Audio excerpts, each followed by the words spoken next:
Now in continuation to our previous lecture, we will try to discuss one more point regarding Fermi function and Fermi level. Now we have probability of occupying a state energy state E is of E equal to 1 divided by 1 plus e to the power E minus EF divided by K, where EF is the Fermi level and E is the energy level. इसके लिए हम probability of occupancy यहाँ पर check करते हैं. Now if I consider conductor at T degree, means T is not equal to 0 degree, it is around room temperature, and if we further consider E is equals to EF, then probability of occupying Fermi energy level of EF is equals to 1 divided by 1 plus e to the power. Now EF minus EF, 0 divided by, what is that, KT. T is not 0. 0 divided by KT, that will be equal to 1 divided by 1 plus e to the power 0. It will be equal to 1 divided by 1 plus 1. It will be equal to 1 by 2, or it is equals to 50%. So probability of occupying Fermi energy level is 50% at any given temperature. The point, probability of occupying Fermi energy level is 50% at any given temperature other than room temperature. कोई भी higher temperature के ऊपर में Fermi energy level को occupy करने की probability 50% होती है.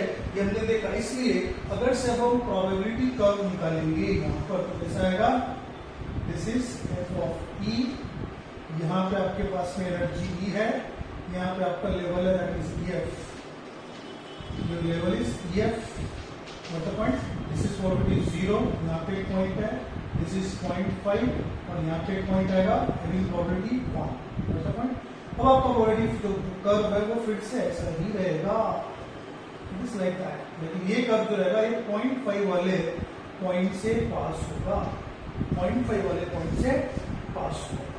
अब एक और चीज इसमें मुझे आपको बतानी है जो बहुत इंपॉर्टेंट है कि if you have taken T degree kelvin, then the thermal kinetic energy, जैसे आप कहते हैं कंडक्टर का आप एनर्जी बैंड ले रहे हैं, मैं यहाँ पर इसको आप राइट डाउन कर लीजिए. मैं यहाँ पे आपको थोड़ा सा डायग्राम और एक्सप्लेन करने की कोशिश कर रहा हूँ कि हमारे पास में कंडक्टर का जो एनर्जी बैंड था, दैट इज इसका कंडक्शन बैंड जो था कंडक्टर का, ये केस थी हमारे पास में, इसमें बहुत सारे एनर्जी स्टेट्स थे. उसमें से एक एनर्जी को हमने नाम दे दिया था जो फर्मी एनर्जी स्टेट है, फर्मी एनर्जी लेवल है. उसके नीचे के बहुत सारे लेवल्स हैं, उसके नीचे के और ऊपर के लेवल जो रहते हैं ये सारे अलाउड लेवल्स हैं. ये सारे लेवल जो रहते हैं इक्वली स्पेस हो सकते हैं, नहीं भी हो सकते, क्योंकि इसकी स्पेसिंग अलग अलग हो सकती है.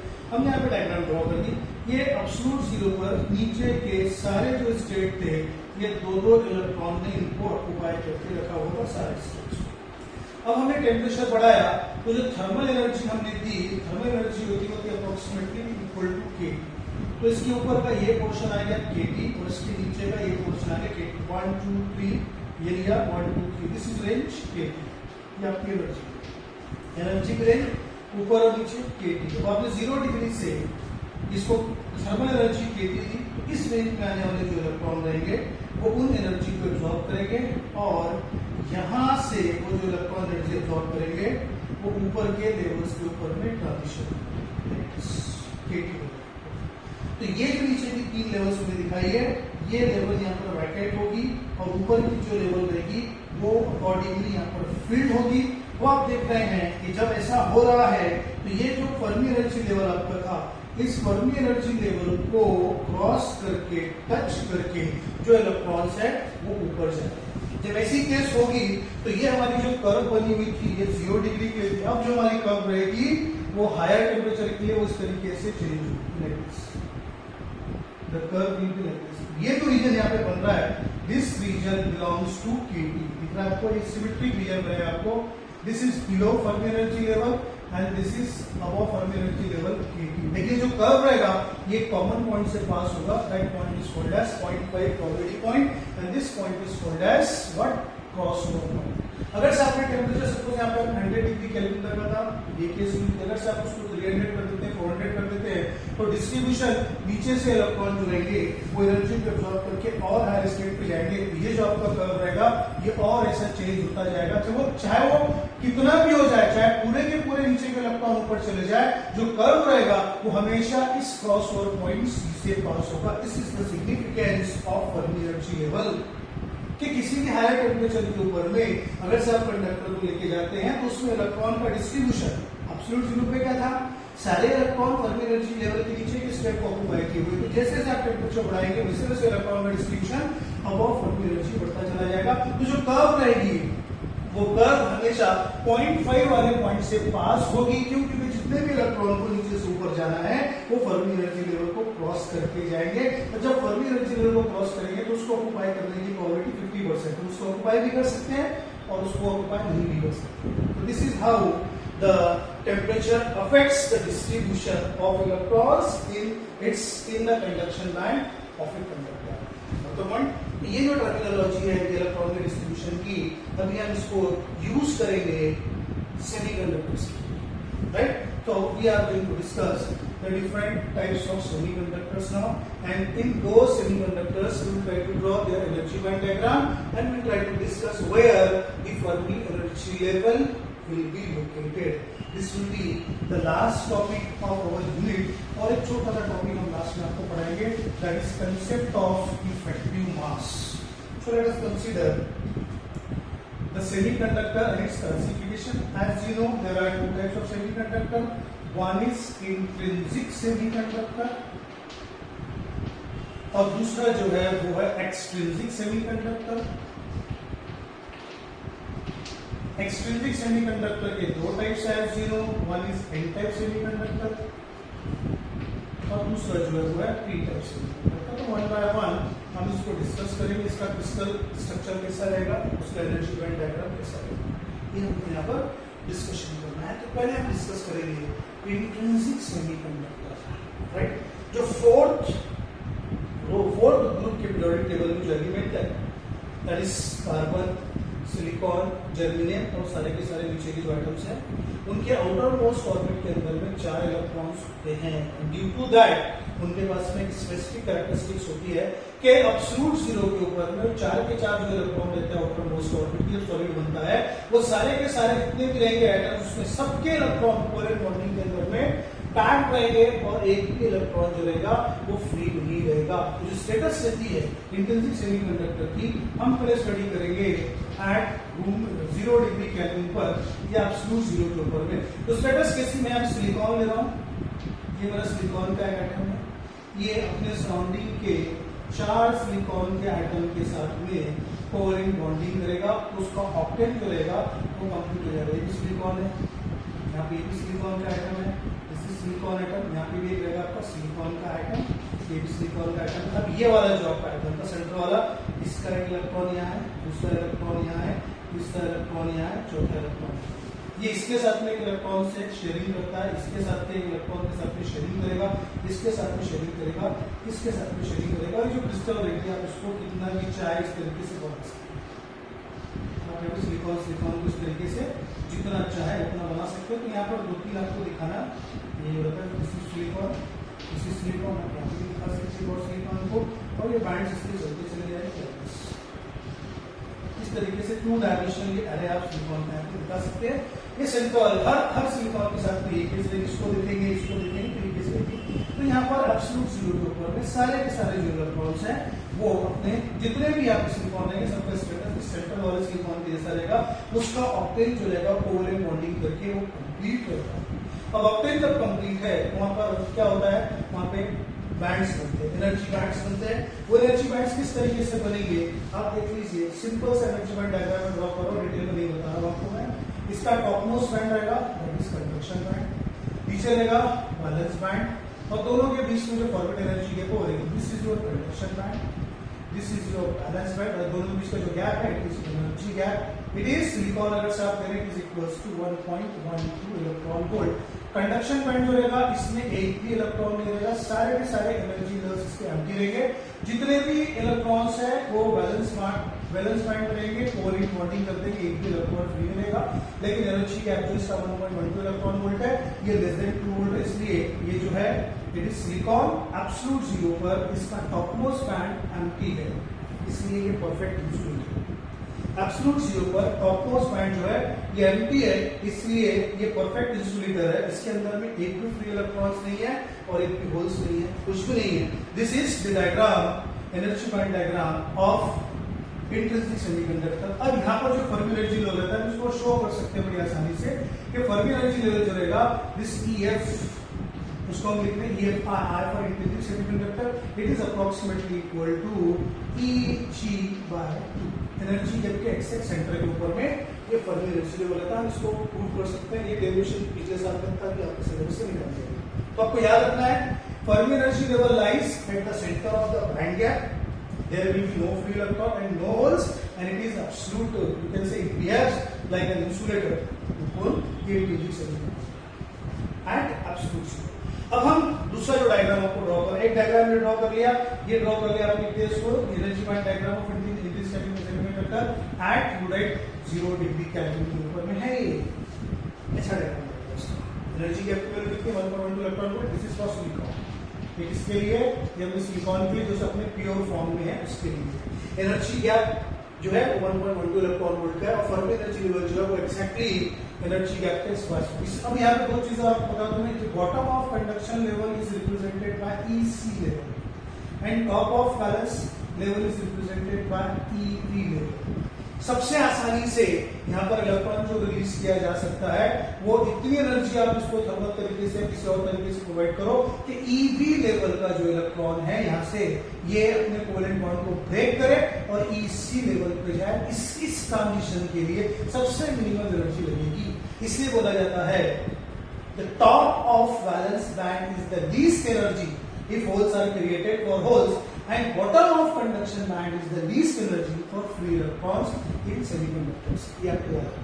अब हम इसके अंदर में मॉडिफिकेशन कर रहे हैं, पूरा डायग्राम मॉडिफिकेशन होगा। हमने पहला केस लिया, केस इंट्रिंसिक सेमीकंडक्टर, सेमीकंडक्टर अपने रिजिड फॉर्म में या प्योर फॉर्म के अंदर में है, तो एब्सोल्यूट जीरो के ऊपर में क्या होता है, एब्सोल्यूट जीरो के ऊपर में सारे के सारे जो इलेक्ट्रॉन्स होते हैं वो नेबरिंग एटम के साथ में कोवैलेंट बॉन्ड बनाकर अपने ऑक्टेन को कंप्लीट करके रखते हैं। कोई भी फ्री इलेक्ट्रॉन या होल का कंसेप्ट यहाँ पे नहीं आता है।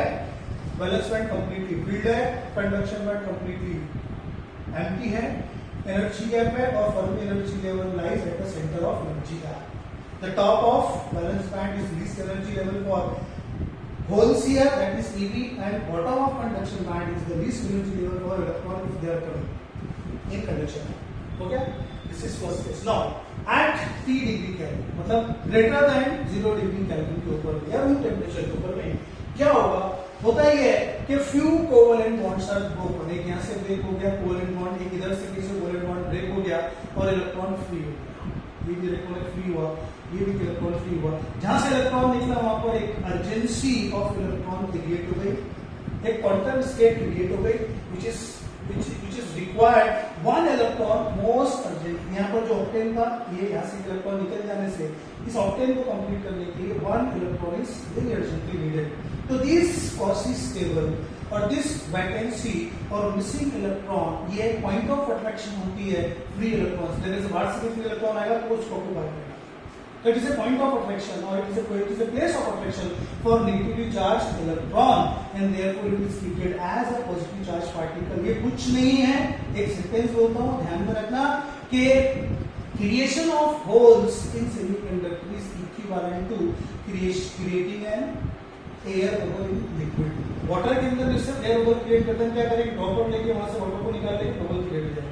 बबल के अंदर में क्या है, बबल जो वाटर के अंदर है उसमें वाटर के मॉलिक्यूल एब्सेंट है, मिसिंग है। अगर से बाहर से आप एक ड्रॉप डालेंगे तो वो बबल खत्म हो जाएगा, यानी उसकी प्लेस वो जो ड्रॉप डाल रहे हैं पानी का वो ले लेगा। ऐसे ही यहाँ पर तो इस जहां से इलेक्ट्रॉन निकला बैलेंस बैंड से वहां पर एक होल क्रिएट होगा जो मिसिंग इलेक्ट्रॉन है और जो एक पॉजिटिव चार्ज की तरह निगेटिवली फ्री इलेक्ट्रॉन को अट्रैक्ट करेगा। तो हम बाद में देखेंगे इसमें क्या होता है। तो जैसे ही आप टेम्परेचर को बढ़ाते हैं, यहाँ से होल जनरेट होते हैं, होल यहाँ से जनरेट हुआ, एक होल यहाँ से जनरेट हुआ, जितने होल यहाँ जनरेट होंगे उतने इलेक्ट्रॉन्स जुड़ेंगे वो कंडक्शन बैंड के अंदर में जाएंगे, जितने भी इलेक्ट्रॉन्स जाएंगे वो फर्मी एनर्जी लेवल को क्रॉस करके जाएंगे।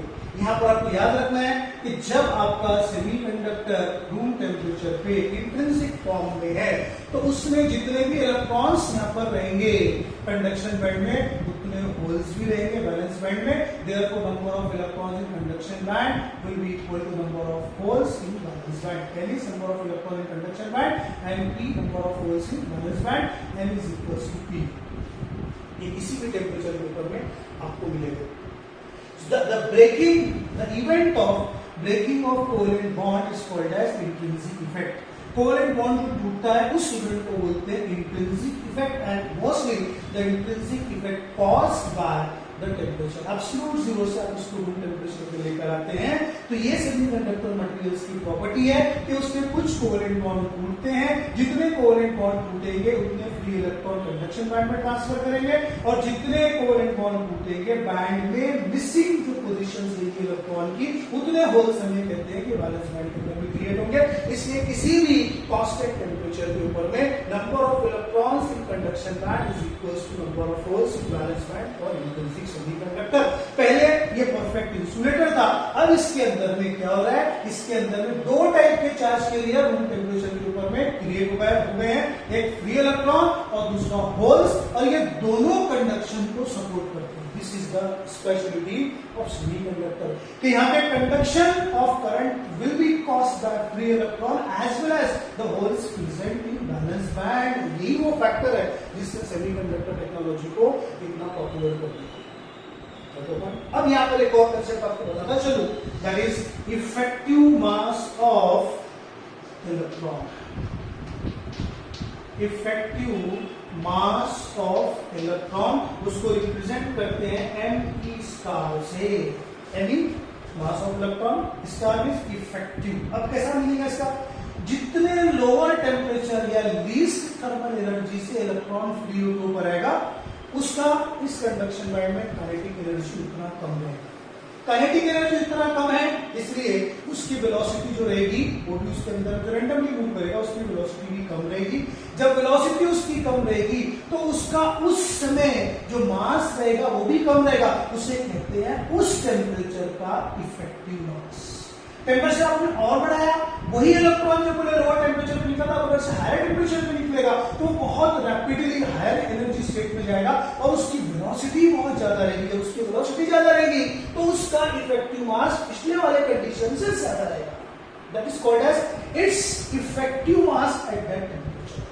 तो टेम्परेचर पे डिपेंड करता है इलेक्ट्रॉन का रिलक्टेंस कंडक्शन बैंड में, and reluctance of electron is termed as its effective mass at that temperature. Similarly जितने टेम्परेचर पे इलेक्ट्रॉन यहां से वैलेंस बैंड से निकलेगा वैलेंस बैंड में उतना थ्रस्ट क्रिएट होगा। तो दैट थ्रस्ट जो क्रिएट होगा वहां पे जो वैकेंसी आएगी वो जो इलेक्ट्रॉन को पुल करेगी दूसरे फ्री इलेक्ट्रॉन को और एज ए पॉजिटिव चार्ज को बिहेव करेगी तो उसको भी हम बोलते हैं निगेटिव इफेक्टिव मास। क्या कहते हैं उसे, negative effective mass of electron जो वहां से चला गया उसका जो भी मास रहेगा उसका निगेटिव साइन आप लगा लेंगे, and that negative effective mass is termed as effective mass of hole. उसको रिप्रेजेंट करते हैं mh स्टार से।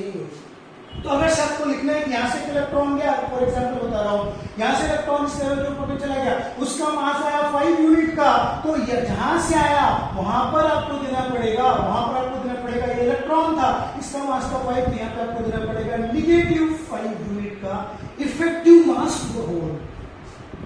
जैसे पानी में बबल हम क्रिएट कर रहे हैं, ठीक, बबल निकाल लिया 1 ग्राम, आपने मॉलिक्यूल निकाल लिया 1 ग्राम। अब क्या हुआ, जो मॉलिक्यूल निकला उसका इफेक्टिव मास कितना है 1 ग्राम। अब ऊपर से अगर आप 1 ग्राम डालेंगे तो वो जाके इसको उस बबल को खत्म कर देगा, तो उसका निगेटिव मास कितना था, दैट इज 1 ग्राम। तो मैथमेटिकली इसको लिखते हैं +5 और मास ऑफ होल को लिखेंगे -5। This is the meaning of effective mass of electron and effective mass of hole, which is also called as negative effective mass of electron at that temperature.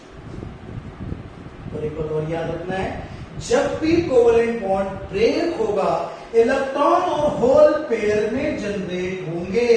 तो अगर sir इसको positively charge particle का दर्जा देते हैं और ये negative charge particle है, तो इलेक्ट्रिकली जो हमारी क्रिस्टल रहेगी कांस्टेंट टेम्परेचर पे जितने number of negative charges free रहेंगे उतने ही क्रिस्टल के लैटिस के अंदर में पॉजिटिव होल्स रहेंगे। इसलिए electrically our crystal is neutral. दूसरे वर्ड में ऐसा बोल सकते हैं फ्री इलेक्ट्रॉन निकल गया तो ये इस पर्टिकुलर एटम का निकला तो ये बन गया पॉजिटिव आयन, तो पॉजिटिव आयन आ गया क्रिस्टल में फ्री इलेक्ट्रॉन, तो ये number of negative charge and number of positive charge are always equal, therefore electrically at any temperature constant temperature intrinsic semiconductor is neutral. तो इतनी इंफॉर्मेशंस आपको याद रखनी है रिगार्डिंग इंट्रिंसिक सेमीकंडक्टर। जो नोट्स दिया उसमें सारी चीजें होंगी, उससे कुछ ज्यादा मैंने यहाँ बता दिया होगा, तो अच्छे से नोट्स को पढ़िए आप और इन चीजों को एनालाइज कीजिए, कैलकुलेट करके पॉइंट्स वाइज उसको लिखिए और याद रखिए इसके बहुत सारे मल्टीपल चॉइस क्वेश्चंस बन सकते हैं। जितने मुझे अभी यहाँ पर बता दें मैंने सारे आपको बताने की कोशिश की। Let's move to the extrinsic semiconductor, उसमें है एन टाइप सेमीकंडक्टर और पी टाइप सेमीकंडक्टर। तो पहले हम आपको बताएंगे एन टाइप सेमीकंडक्टर कैसे बनेगा, उसको हम बना के बताएंगे, राइट। तो first is an type semiconductor. हमारे पास में है सिलिकॉन, ये 14, इधर में है एल्यूमिनियम, ये 30, इधर में है फास्फोरस 250। पीरियोडिक टेबल की बात करते हैं तो इनकी जो साइजेज है एल्यूमिनियम 30, सिलिकॉन 14 और एटॉमिक साइजेस जो है वो बहुत ज्यादा इसमें वेरिएशन नहीं है, सेम साइज करते हैं। अब अगर आपको सिलिकॉन को बनाना है होस्ट मटेरियल और उसके अंदर में आपको बस इंप्योरिटी डाल के उसको एन टाइप बनाना है, पी टाइप बनाना है, तो एन टाइप बनाने के लिए पेंटावैलेंट 5वें ग्रुप का जो एलिमेंट रहता है उसको आप डालेंगे। पी टाइप बनाने के लिए ट्राइवैलेंट ग्रुप का 3rd ग्रुप का एलिमेंट है वो उसके साथ में सूटेबली आप उसको मेटालॉजिकली मिक्स करेंगे। तो होता कैसा है आपको इसे कहते हैं ट्राइवैलेंट, इसे कहते हैं ट्राइवैलेंट इंप्योरिटी, इसे कहते हैं पेंटावैलेंट इंप्योरिटी और इंप्योरिटी को ऐड करने के प्रोसेस को बोलते हैं डोपिंग और जो आइटम ऐड किया जाता है उसे कहते हैं dopant. The process of adding impurity to pure semiconductor to either from n type or p type is called as doping. The atoms doped is called as dopant और जो क्रिस्टल लेती इसके अंदर आप डोपिंग करते हैं उसे कहते हैं होस्ट। तो होता कैसा है, ये जो डोपेंट्स रहते हैं, सपोज पेन टाइप सेमीकंडक्टर बना रहा हूं उसके लिए मुझे पेंटावैलेंट इंप्योरिटी लेनी है, ऐसे एटम सेलेक्ट करने हैं जिसके आउटर मोस्ट ऑर्बिट पे 5 इलेक्ट्रॉन हो। हमारे पास में क्या था, ये देखिए ये भी सिलिकॉन था, ये बीच वाला भी सिलिकॉन था, नीचे वाला भी सिलिकॉन लिया, इसको भी मैंने सिलिकॉन लिया, ये भी सिलिकॉन लिया और आपको समझाने के लिए मैं सिर्फ ये 5 जो मेरे पास में एटम्स हैं इसका ही मॉडल आपको बता रहा हूँ और यहाँ पर एक झटका भी ले लूंगा, राइट। इसके आगे क्रिस्टल नहीं बनाऊंगा मैं, आप समझ जाएंगे यहाँ पे मैं क्या बताना चाह रहा हूँ, पूरा सारी चीज आई कैन एक्सप्लेन हो रही है। और एक हंसी भी ले लूंगा मैं, मैं इसको कंप्लीट करूंगा, इसको भी कंप्लीट करूंगा। ये सिलिकॉन है, ये भी सिलिकॉन है, ये भी सिलिकॉन है, ये भी सिलिकॉन है, ये भी सिलिकॉन है, ये भी सिलिकॉन है। इनके पॉइंट्स भी दिखाने पड़ेंगे, क्या भी मुझे दिखाना पड़ेगा तो नहीं बता देगा। और सिलिकॉन एक आपका क्रिस्टल चलता चला जाएगा इस तरीके से, पूरा बहुत लंबा ड्रॉ करने की जरूरत नहीं है। इसके नेवर वाले से दिखा देने वो इम्पोर्टेंट है, उसमें कुछ होने वाला और हमने क्या किया, इस तरीके से किया कि सिलिकॉन के बीच में से एक सिलिकॉन को डिस्लोकेट किया और यहां पर डाल दिया फास्फोरस पेंटावैलेंट। ये जो फास्फोरस था इसके आउटर मोस्ट ऑर्बिट में 5 इलेक्ट्रॉन है, राइट। ये फास्फोरस का एक, ये फास्फोरस का दूसरा, ये फास्फोरस का तीसरा, ये फास्फोरस का चौथा और 5वां जो रहेगा वो इसके साथ में अटैच्ड है। बात कर रहा हूं 0 डिग्री केल्विन पर फिर से, रेडी। अब ये वाला सिलिकॉन का एक, ये वाला सिलिकॉन का एक, ये वाला सिलिकॉन का एक, ये वाला सिलिकॉन का एक, इसका ऑक्टेन सारे के सारे बाकी सब इंट्रिंसिक है। इसने भी साइड वालों के साथ में जैसा पहले बताया था शेयरिंग कर ली और सबके ऑक्टेन जो है ये कंप्लीट है, जितने भी है सबके ऑक्टेन जो यहाँ पर है ये सारे के सारे ऑक्टेन जो है यहाँ पे ये कंप्लीट है। अब यहाँ पर जो है एक एक्सेस इलेक्ट्रॉन है फास्फोरस का जो पेंटावैलेंट इंप्योरिटी है, एब्सोल्यूट 0 के ऊपर में इतनी एनर्जी नहीं है कि आप इस पर्टिकुलर 5वें अनपेयर्ड इलेक्ट्रॉन को उसके पैरेंट यानी फास्फोरस से डिटेच कर सकते। वो अपने एटम के साथ में ही है। ऑक्टेन इसका कंप्लीट के बाद में एक्सेस इलेक्ट्रॉन है, लेकिन इसके न्यूक्लियस ने अपनी बाइंडिंग एनर्जी इस पर अपनी रखी है, इसको रिलीज नहीं किया। सबसे आसानी से इस क्रिस्टल से कोई इलेक्ट्रॉन रिप्लेस किया जा सकता है, तो ये फिफ्थ अनपेयर्ड इलेक्ट्रॉन सबसे आसानी से रिप्लेस हो सकता है। जब हम स्लाइटली टेम्परेचर को वेरी करेंगे तो ये अपने पैरेंट के इफेक्ट से रिलीज हो जाएगा और ये बन जाएगा फ्री इलेक्ट्रॉन। तो ऐसे जितने भी आपने पेंटावैलेंट एटम इसके अंदर में ऐड किए हैं, हर पेंटावैलेंट एटम इस सिलिकॉन के क्रिस्टल को एक इलेक्ट्रॉन डोनेट करेगा और जब इलेक्ट्रॉन से चला जाएगा तो ये बन जाएगा पॉजिटिव आयन। ये क्रिस्टल में फंसा हुआ है, राइट, ये पॉजिटिव आयन बन जाएगा। तो every pentavalent impurity donates one particular free electron to the crystal, and therefore this impurity is called as donor impurity। और जब इलेक्ट्रॉन्स का डोनेट हो जाएगा, फ्री हो जाएगा क्रिस्टल के अंदर में, तो कंडक्शन बैंड के अंदर में जाएगा। तो ये जो रहेगा डोनर, ये डोनर आयोनाइज हो जाएगा। डोनर कैसे हो जाएगा?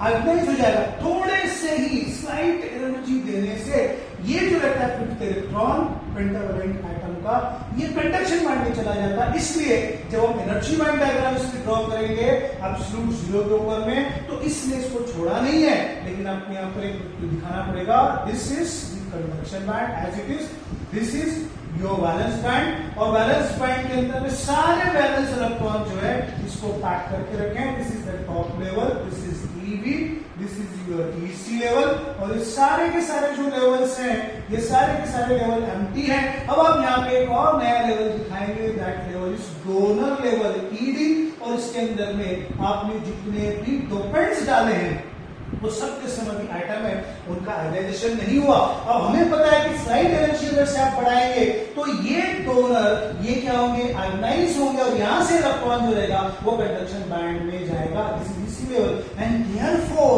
The Fermi energy level lies between EC and EB. This is Fermi energy level which is EF, उसको बोलेंगे वो N टाइप का है। तो here EFN is approximately, it is in between, किसके किसके बीच में वो EC माइनस ED इसके बीच में कहीं तो भी नहीं, उसके बीच में कहीं तो भी। क्यों ऐसा किया?